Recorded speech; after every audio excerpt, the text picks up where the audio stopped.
telomeres are the ends of chromosomes, and chromosomes are the little tiny things in every cell in our body which carries the genetic information, and they're made of long DNA molecules.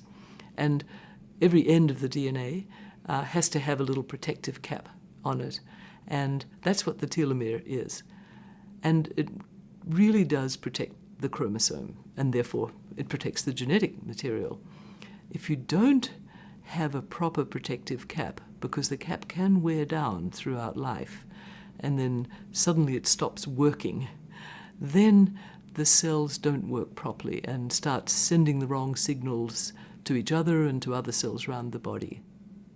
We're very interested in how the wearing down of telomeres is related to people's health, partly because we want to know, is it just a biomarker? Is it just, an indicator and it's really other things going on?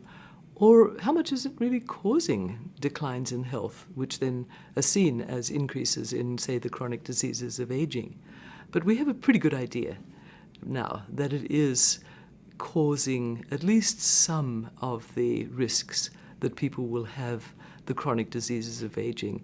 The big three, the diabetes, cancers, cardiovascular, and of course, we think more and more about dementias as people get older and older. And the telomere shortness that you can see is predicting a higher chance of somebody dying in the future. It's not a tiny effect. Our cells have a certain amount of an enzyme, and we call it telomerase, and it builds back telomeres. Unfortunately, it's not super good at it in humans. It's okay. It gets most of us through, good long lives.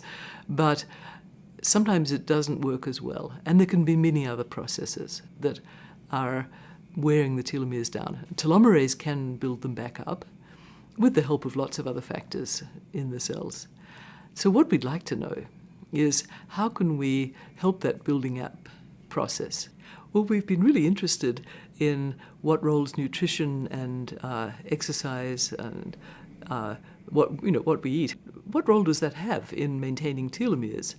Because we do know that maintaining telomeres is playing a role in what our health is going to be. And that's the thing that really matters for a lot of people, is what's their health going to be like. And there's a great name, it's called healthspan, which pretty much is the term that says, your health span is the time in your life that you stay pretty healthy and you don't have a real frailty or a disease or some real disability that, really affects your life. So we all want our health span to be as close as possible to our lifespan.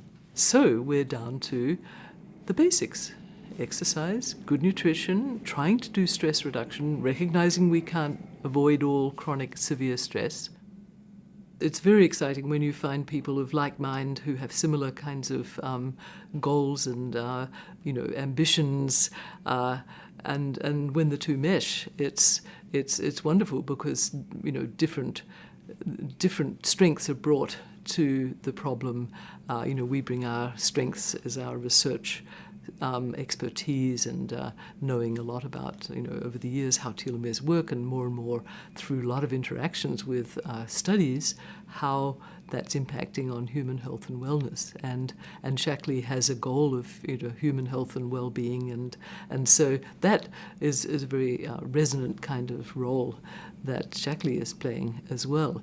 And so having that ability there so we can respond and make it happen right away, that's something that the Shaklee support is going to make possible. And that's huge for us. When you bring two very different kinds of strengths together, good things happen. And so I'm very excited that this is going to be something where, we really will make some true advances.